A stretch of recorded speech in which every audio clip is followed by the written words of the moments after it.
I speak to you in the name of our loving and liberating and life-giving God. Amen. The Gospels in this season of Lent take us through some of the most intimate conversations that Jesus has.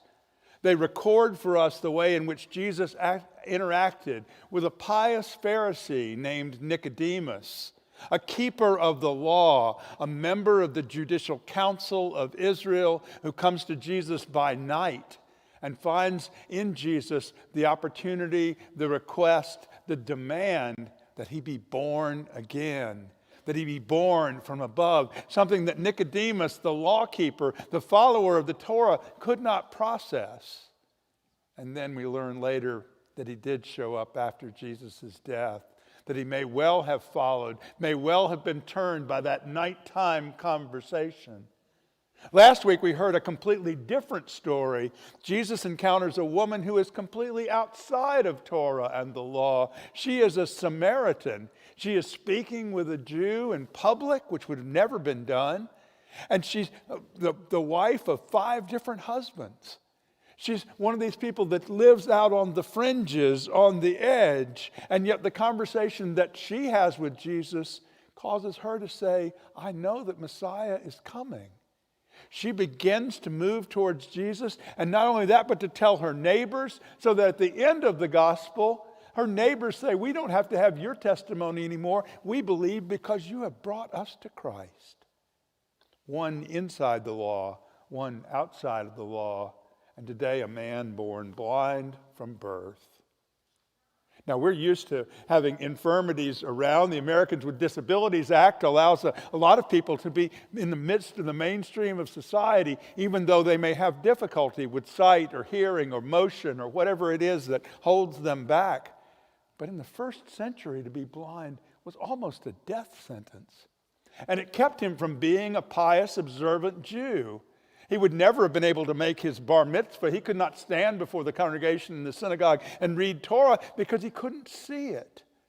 He was left to a life of being a beggar there by the side of the road until Jesus, with spit and mud, recreates him, makes him anew, makes him so that he could see things that he had never seen before. And suddenly he winds up being the still point in a storm of Pharisees and accusations, of parents frighteningly saying, he's old enough, ask him, and of Jesus calling him to see anew.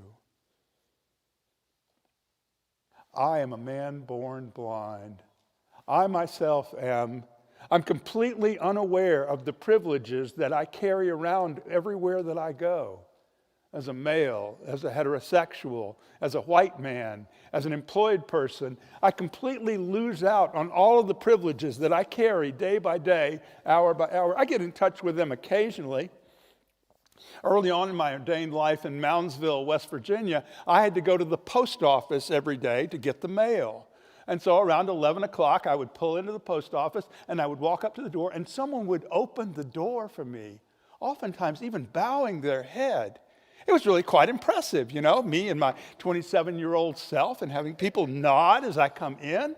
Except that on Fridays when I went, wearing my blue jeans and my t-shirt, nobody opened the door for me. I began to recognize there was a certain privilege to the uniform that I was wearing. There was a certain privilege that came with being who I was as the parson in the community. And I began to think, I need to be more and more attentive to the privileges that I share. And so in the last 2 weeks and the last month, really, since I've been back and forth to both Williamsburg and Charlottesville, I've come a little more in touch with who I am and how my nation has allowed me to be the privileged person that I am. I've been to Jamestown probably 20 or 25 times. And now Jamestown is beginning to incorporate the idea that the economy of Jamestown, indeed the economy of the James River and the colony of Virginia and the colony of Maryland, was built on slavery. In 1619, when the Jamestown settlers purchased people from sailors, they began an economy that would transform America. We are built on the backs of people we paid nothing to do the work. We gave them nothing but a subsistence way to live, eating the food that was left over from the table. Between 1619 and 1830, 12 million Africans were put on boats against their will, in chains, and sailed through the Middle Passage to the Americas. 12 million, only about 10 million of whom actually arrived. 2 million died in transit and were just chucked off the boat as being unnecessary baggage once they were no longer alive. As I go to Jamestown today, I'm aware that those plantations, those beautiful homes all up and down the James River and the Potomac, and even on this side of the Chesapeake, were built on the backs of people who were never given anything for their labors. Our economy, our social system is built on slavery. Our Constitution was written with slavery in there. This last week, I was at Monticello, where I've probably been 20 times. I remember my first time there thinking, it's this glorious house sitting on the top of a hill and there's nothing else around. Many of you were there in the 60s, 70s, and there were no other outbuildings. It was like, how did Jefferson survive with this gorgeous house with these two wings? And what we've discovered is we dug down and we found where the shacks were. We found where the wooden huts were, where those enslaved people, 600 of whom Jefferson himself enslaved, 600 lived all around and down into the valleys and off into the farms. Interestingly enough, in those early days in the 70s, when you would go to the public restroom at Monticello, it was on the East Range. It's kind of a U-shape with the part on the back of your nickel here and then the two wings, and the restrooms were over here. Archaeologists started asking about what the purpose of that was. Thomas Jefferson did not build flush toilets and hot running water when he built Monticello. It turns out that one of the rooms there was the room where Sally Hemings lived. Sally bore Jefferson a number of children, none of whom he would claim publicly, but all of whom worked for him on the farm. You see, Jefferson, in the man who wrote, all men are created equal, endowed by their Creator with inalienable rights, life, liberty, and the pursuit of happiness, Jefferson owned 600 people. He freed 5 of them at his death. He did not even free Sally Hemings, who he had enslaved and had children with. And so I began to recognize the privilege that comes along with being a white male in a society that was built on maleness, on whiteness, and on the enslavement of people. Now, some people will say then, well, that was all erased with the Emancipation Proclamation. Surely all are freed. Abraham Lincoln freed the slaves. Everything was great. We freed them with nothing.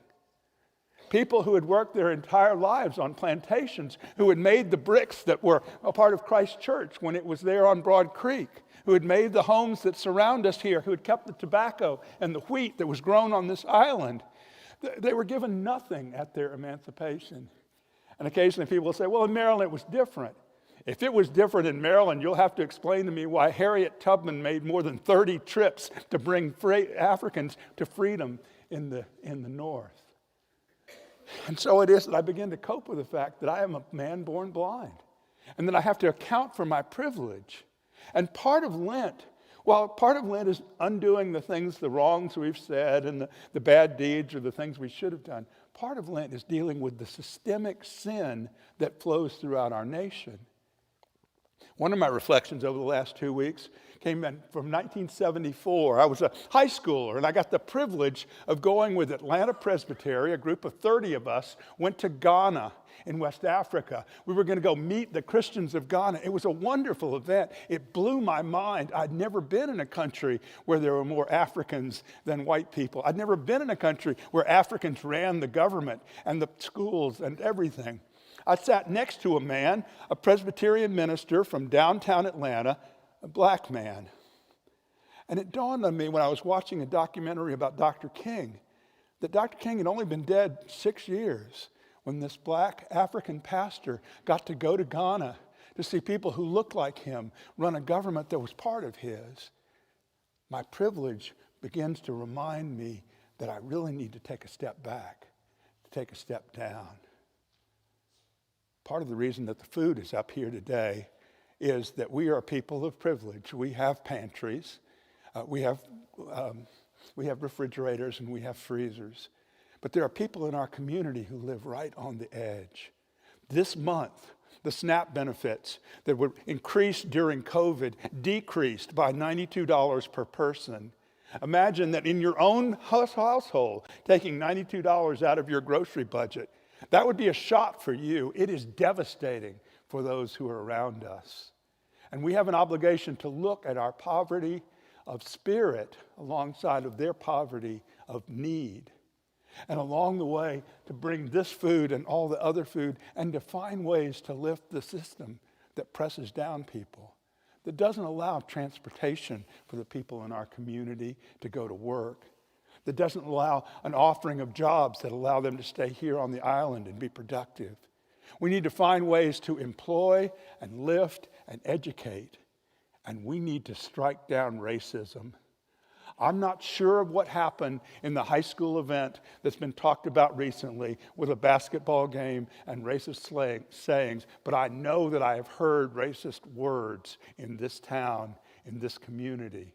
And we need to say that racism is a sin, that it is illegal, that white supremacy is wrong. And the more that we can say that and stand with our African American and other people of color, we can be lifted up.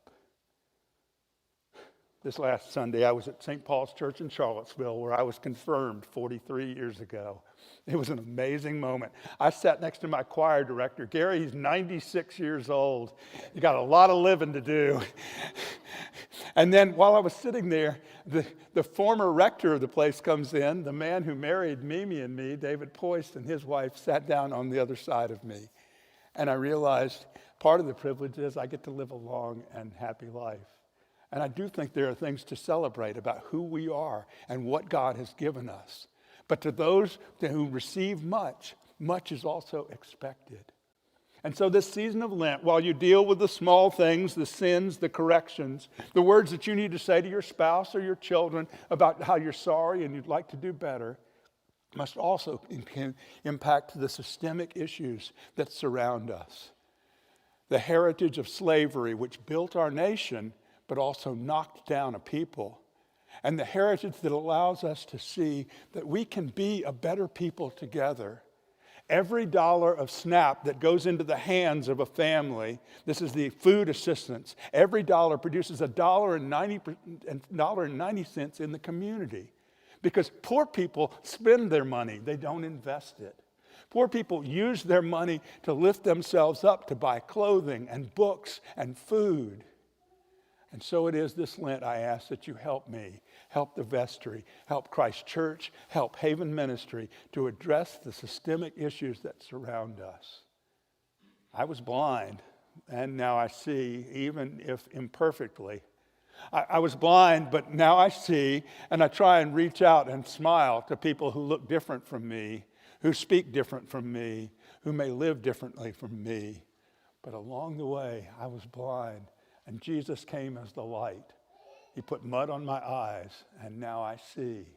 And I invite you to stand with Jesus, who gives light and sight to us all. Amen.